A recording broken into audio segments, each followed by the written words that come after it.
गणेश जी हैं बुद्धि के देवता। गणेश जी कौन है? गणेश जी बुद्धिमान है ना। कार्तिकेय जी से बोला गया जाओ पूरी पृथ्वी की परिक्रमा लगा कर आओ, तो कार्तिकेय जी पृथ्वी की परिक्रमा लगाने गए और गणेश जी ने माता पिता की परिक्रमा लगाई। तो जो पृथ्वी की परिक्रमा लगाने का फल है वही माँ बाप की परिक्रमा लगाने का फल है। तो गणेश जी को बोला गया बुद्धिमान बच्चा है, तो गणेश जी बुद्धि के देवता हैं, इसलिए पहली पूजा गणेश जी की। तो गणेश जी हैं बुद्धि के देवता और चूहा है तर्क का प्रतीक। किसका प्रतीक है? तर्क। तर्क मतलब छोटे छोटे बच्चे तर्क करते हैं, माँ ये कौन है? माँ बोलती है भगवान है। माँ ये दुर्गा मैया का वाहन शेर क्यों है? ये तर्क हो गया। गणेश जी का वाहन चूहा क्यों है? ये तर्क है। भगवान है तो दिखते क्यों नहीं? ये तर्क है। अब इस तर्क का उत्तर दीजिए आप। छोटे छोटे बच्चे जितने होते हैं जो अपने माँ से सवाल करते हैं ना, ये माँ ऐसा तो ऐसा क्यों? ये तर्क है।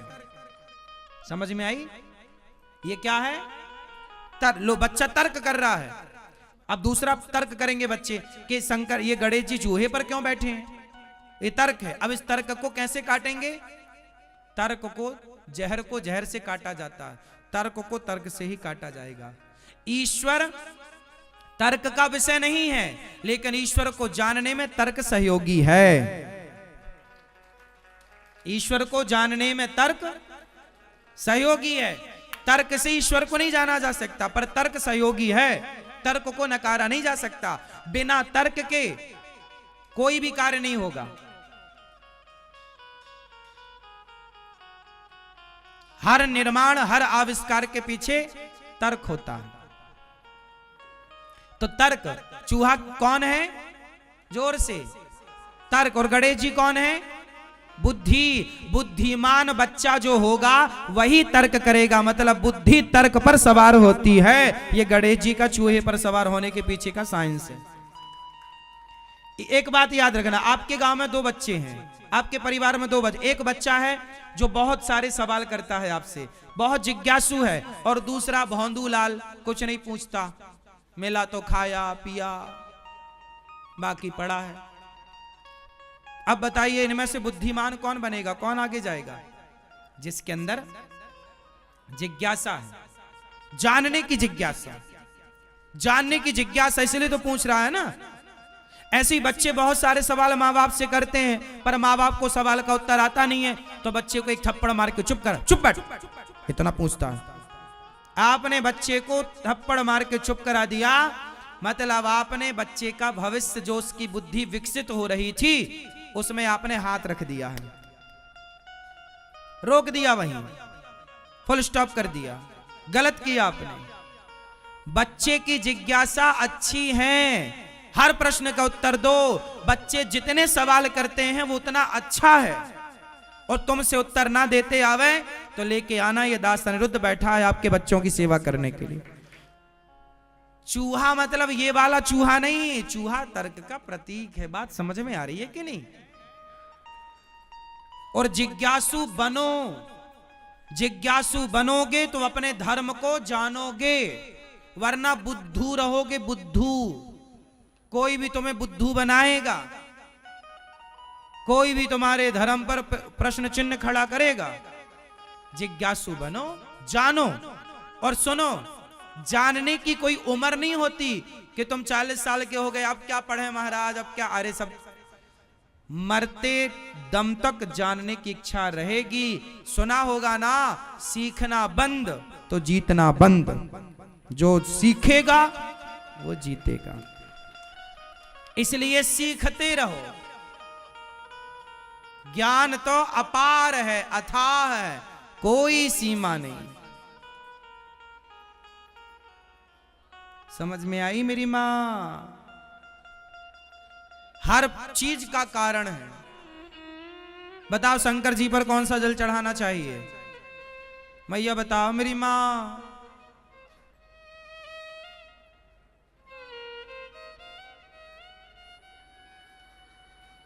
कुछ बोलो भी तो। कौन सा? शंकर जी पर भगवान से इतना प्रेम करो कि भगवान के प्रेम में आंखों में आंसू आ जाएं। वो आंखों का एक बूंद जल बहुत है, प्रेम का जल। गंगा जल क्या चढ़ाओगी? गंगा तो उन्हीं की जटा से निकल रही है, उन्हीं का उनको क्या चढ़ाना? नेत्रों का जल। प्रेम में इतना प्रेम हो प्रभु से कि प्रेम में आंखों में आंसू आए, वो नेत्रों का जल। तो मौत को याद रखिएगा। जैसे शंकर जी मौत को गले में लटकाए घूमते हैं, काल सांप मौत ही तो है।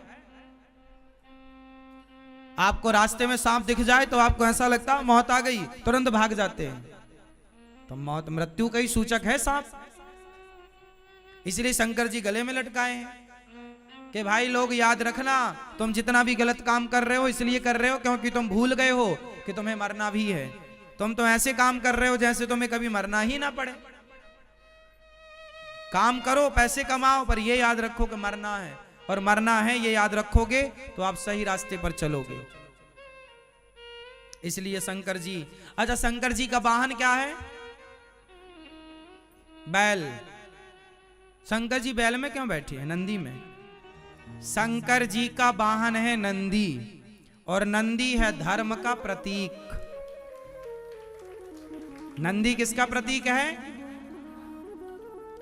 अभी हमारे मोदी जी ने नई संसद भवन में आपने देखा होगा एक सेंगोल। पुराने जमाने में जब एक राजा सत्ता पर आता था तो पुराना राजा उसे सेंगोल देता था। सेंगोल में आपने ध्यान से देखा होगा नंदी बने हुए हैं। सेंगोल समझते हैं ना? अभी आप सबने सुना नई संसद भवन में एक सेंगोल रखा गया, हाँ या ना? सुना कि नहीं आप लोग? उसमें क्या था? नंदी थे ना। नंदी मतलब बैल, बैल मतलब धर्म का, बैल को धर्म का प्रतीक मानते हैं। तो शंकर जी बैल पर नहीं सवार हैं, शंकर जी धर्म पर सवार हैं। बैल धर्म का प्रतिनिधित्व कर रहा है ना मेरी मां, प्रतीक होता है ना।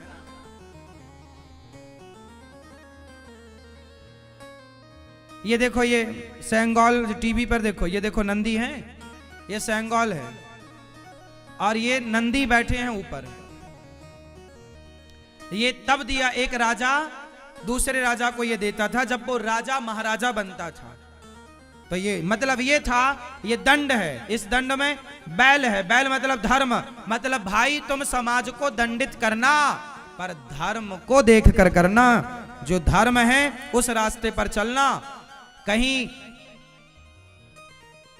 कहीं निर्दोष को तुम दोषी ना बना दो, दोषी को ही दोषी बनाना, निर्दोष को फांसी की सजा मत दे देना, निर्दोष को मत मार डालना।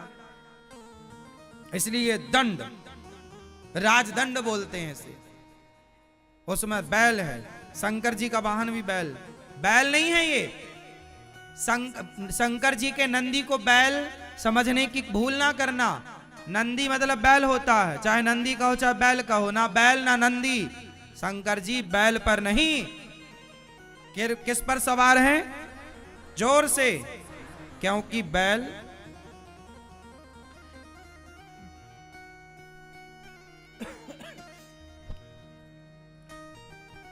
जैसे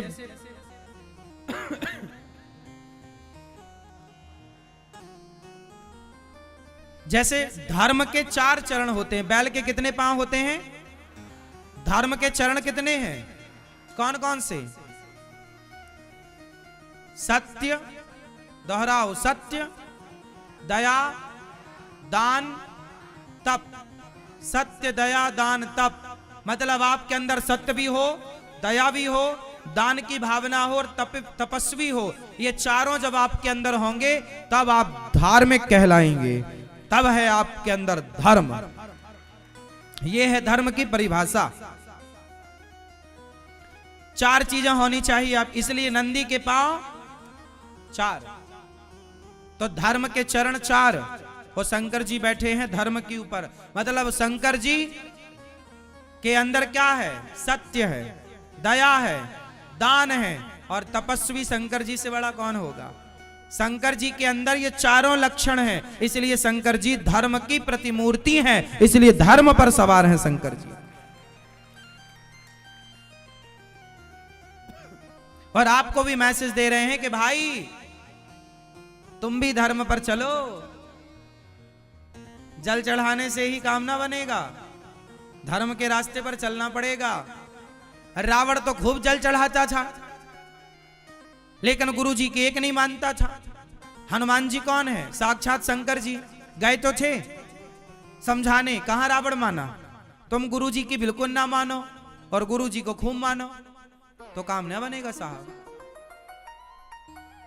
गुरु जी की मानो, गुरु जी को मानो मत मानो। गुरु जी को मानना और गुरु जी की मानना, राम को मानना और राम की मानना, दोनों बातें अलग हैं कि एक ही है? राम को मानना और राम की मानना में क्या अंतर है? क्या श्रेष्ठ है? राम को मानना और राम की मानना, दोनों में श्रेष्ठ कौन है? उत्तर, राम को मानना और राम की मानना क्या बड़ा है? हाँ, गुरु को मानना और गुरु की मानना। भाई राम को आप मत मानिए, पर राम की बात मानिए, राम के आचरण पर चलिए, है ना? राम के आचरण पर चलिए। आप राम को नहीं मानते मत मानिए, पर राम सत्य के मार्ग पर चले हैं, आप भी चलिए। राम दया के मार्ग पर चले हैं, आप भी चलिए। राम एक नारी के मार्ग पर चले हैं, एक नारी ब्रह्मचारी के मार्ग पर, आप भी एक नारी के मार्ग पर चलिए चलिए। लेकिन आज राम की मानने वाले लोग कम हैं, राम को मानने वाले लोग। समस्या यहां है।